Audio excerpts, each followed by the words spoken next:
Welcome to the press conference regarding the incident at Price Middle School. This press conference includes APS officials along with Atlanta Police Department officials, our Superintendent Errol Davis, Board Chair Ruben McDaniel, and of course APD Chief Turner. At this time I'd like to bring up our Superintendent, Mr. Errol Davis. Let me start, of course, by stating the obvious, and that is there is nothing more important to us than the safety and security of our students.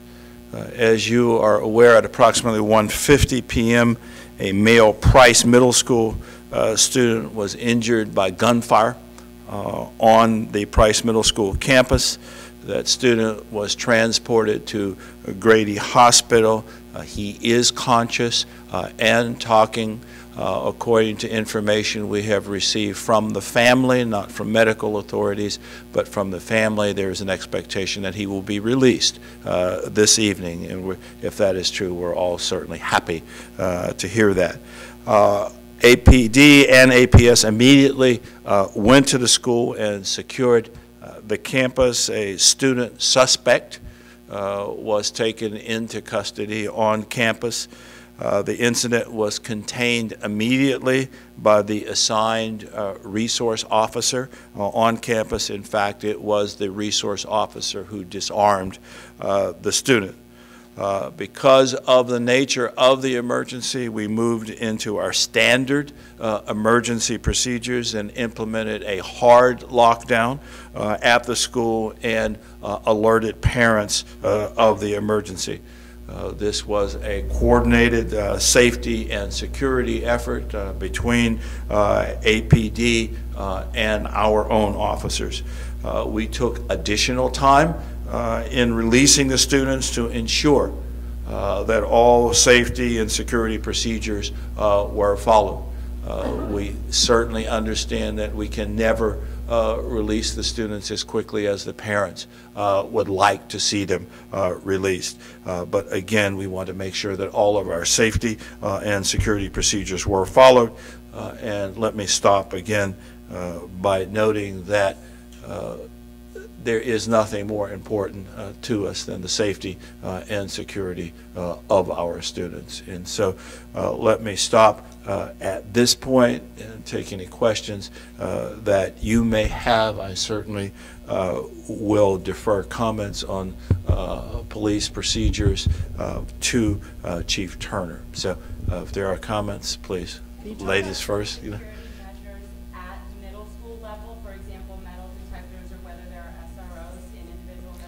There are resource officers, there are metal detectors. And so the obvious question, of course, is how did this get past a metal detector? That's something we do not know as yet. Do we know if it got past, or was this shooting outside the building? It was on campus. I believe it was outside. But again, in the campus area, the students should have passed through metal detectors. Can you tell us anything about the student who was allegedly the shooter in this incident? Was he in school today?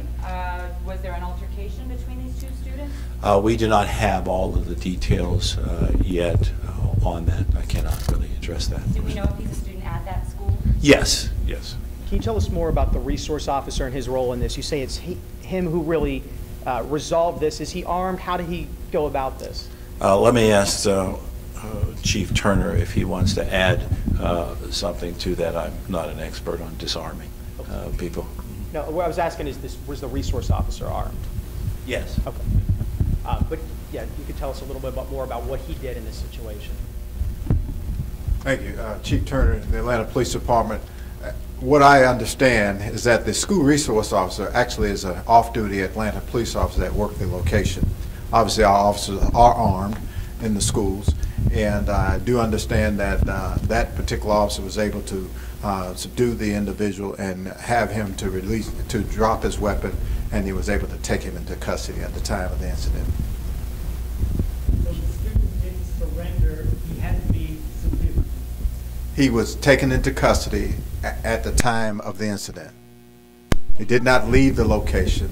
He was stopped by the SRO, the officer, on the scene, and he was actually arrested at the location. Can you talk about the nature of this incident, and for parents who are watching who are concerned about what kind of a problem this is? We've heard that this was, you believe, an isolated or targeted incident, not a random occurrence. Well, the school is of such a size that we can assume that the students knew each other. And so we do not have complete details. There has not been a debriefing of either the suspected shooter or the unfortunate victim. And so once that happens, and I'm sure there are questions about, is this a bullying incident? Is this a random incident? We do not know the answers to that right now. Do we know how many students were in the school at the time of the incident? The school has approximately 400 students, so you can assume most or all were there, given daily tardies or absences. How old were the students involved? I believe the victim was 14. I mean, they're middle school students, so they're 6th, 7th, and 8th graders. You train for these sorts of incidents. How do you think things went here today? Well, plans are always good until the incidents happen, and then things go wrong, and then you learn from that. And we will be having a lessons learned session in the morning. But we do have the plans and protocols in place. The lockdown, I believe, went as it should have. We achieved our mission, as always, to make sure that we can deliver as many children as possible, safe and sound, back to their parents. We did that. Did we do it in a timely enough manner to satisfy parents? We will never do it in a timely enough manner. This was a crime scene. It had to be roped off. That in itself is something that parents do not like because they want access, understandably so, to their children.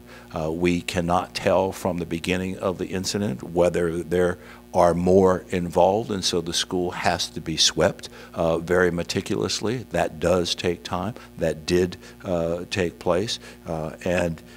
Again, I believe that the things that were supposed to happen did in fact happen, but I will not know the efficiency with which they happened until we have a debriefing in the morning. Can you break down the methods that you use to communicate with the parents today? Our primary method is robocalls to them. We have people who are tweeting. That always raises issues of whether the phone numbers we have on file are adequate or correct. They never all are. We never have them all.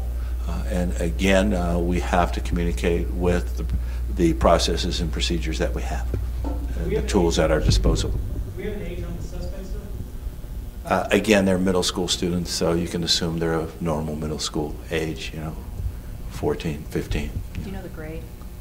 What grade they were in? I do not at the moment. Is there a plan moving forward for tomorrow? For example, security at the school, will anything be done differently for parents to know going into the next day? Well, we certainly have counselors, and we had counselors there today to deal with the trauma. I suspect the counselors will be there tomorrow as well. Security-wise? I don't, again, unless we believe that this is not an isolated incident or a one or two person incident, I don't think we will make any major modifications to security. But again, that's a call that our security force will make. That's not one I will make right now. There's been talk about the relationship between your two organizations when it comes to security in schools. I wonder if you can talk about the importance of school resource officers there on campus. We think they're vitally important, or we wouldn't have them there, as with all of our employees. And so, again, the resource officer did his job in disarming the subject. I'm not sure what more you want me to say about the resource officer. What about, you don't have a firm location of where this, you say it happened on campus but not in the building, is it? The gym is somewhat detached from the main building. I believe this happened in between. But again, someone would have had to pass through metal detectors in order to get to that. I am not sure, as was indicated by your other question, if they're outside whether a gun could be brought on. Obviously, one was brought on. I don't know whether it ever went through a metal detector or not. That's something we have to find out. Can you describe, and I may have missed this, but at what points there are metal detectors throughout the school? There is a metal detector at the front door, which the children go through when they come into the building. Is the area fenced where the outside area where the shooting occurred, is that fenced on? So I'm not sure. I don't know whether anyone has. If you've been out there, if you've seen it, I'm not sure. It is not. It's not. Okay, so you could have gone through there without going through the middle. Yes. Also, what part of his body was the victim struck? Where? Back of the neck, it was soft tissue injury. It seems obviously if the information we have is correct, that they will be released, that he will be released this evening. It's just soft tissue pass through. There were reports of a teacher getting some minor injuries. Can you update us on how? My understanding is that when the children, of course, given all that has gone on in so many schools in this country, when they hear gunfire, they tend to panic, they tend to run. If you fall down, you tend to get trampled. And I believe that's what happened. It was a paraprofessional that did. Are they okay? Yes, yes, there. Was there any chance this could have been an accidental shooting? We don't know yet. Even if it is or was accidental, that still raises the issue of why a child has a gun and why a child has a gun on our campus. Can you talk about the investigation? What would happen from here with the student who is suspected in this? As the superintendent mentioned, our investigation is fully involved at this time. We're not going to provide any additional information other than the fact that we do have an individual in custody. Of course, the suspect is in custody and the victim is going to be released sometime today. We're doing the investigation. We're interviewing witnesses as we speak. Our investigators are doing that right now, interviewing multiple witnesses that was on the scene at the time of the incident. Well, there will be charges. I meant, are you talking about specifically which ones we could be seeing? No, we'll provide that information later on today or first thing tomorrow morning. Was this a crowded area? Were other students around where the shooting took place? There were other students there, and several of those students are being interviewed as relates to being witnesses to the incident. Was he struck? He raised the victim and it was a relatively minor injury. I'm sorry, repeat that, sir. It appears it was a relatively minor injury. I didn't say that. Okay. Well, he's being released today. What was it sure that was he actually trying to hurt the other student? Or was he a bad aim? What was? I can't answer that. What I do know is that there was a gun on campus and there was an individual that was shot from that incident. And we're investigating an actual shooting on campus. How severe would you classify his injuries, the student's injuries? Well, he was shot by a handgun. I do know that according to the information that we've been provided, that the individual will be released sometime today. That's a possibility. Obviously, they're in stable condition at this time. What type of handgun was recovered? That information is we're in the process of, that's part of our investigation. I'm not going to release that at this time. When the student was arrested or taken into custody, did he still have the handgun? When he was taken into custody, the officer actually took the weapon off of the student. What kind of gun was it, y'all saying? I'm not going to provide that information at this time. We'll provide it later. Was there more than one shot fired? There was multiple shots fired. You know how many? I do. You're not going to say. No, I'm not, sir. The victim was hit. Do you know who this gun belonged to? I do not know that at this time. The victim was only hit once. I'm sorry? The victim was only struck with one bullet. As we understand it right now. Can you talk about the lockdown procedure and if this is the same type of steps you guys would have been going through if you have implemented anything since what happened in Connecticut? Yeah, go ahead. You're more expert. Actually, this lockdown was part of the investigation. Clearly, there was a gunshot on the campus. It afforded us to lock the school down, a hard lockdown, so that we could make sure that there were no other injured individuals or any additional weapons on the school campus. And that's why the school was locked down. took us an opportunity for our SWAT team and other personnel to go into the school and secure the building and make sure that there was no other individuals there, wounded or any other guns on campus. One last question. Can you break down exactly what does a hard lockdown entail? What Well, does that means that no one leaves the location or enter into the location. We maintain security of that particular building and make sure that everything is in place, and then we'll allow our people to go in to clear each room, one room at a time. I have one more. Can you just give us an idea of the span of time between when the shots were fired and when the student was taken into custody? How long before that school resource officer? Well, as I understand it, and I was not on the scene, the actual incident occurred around 1:50. Immediately after that, the school resource officer was on the scene and actually disarmed the individual within minutes of the shooting. Thank you. Thank you. Thank you.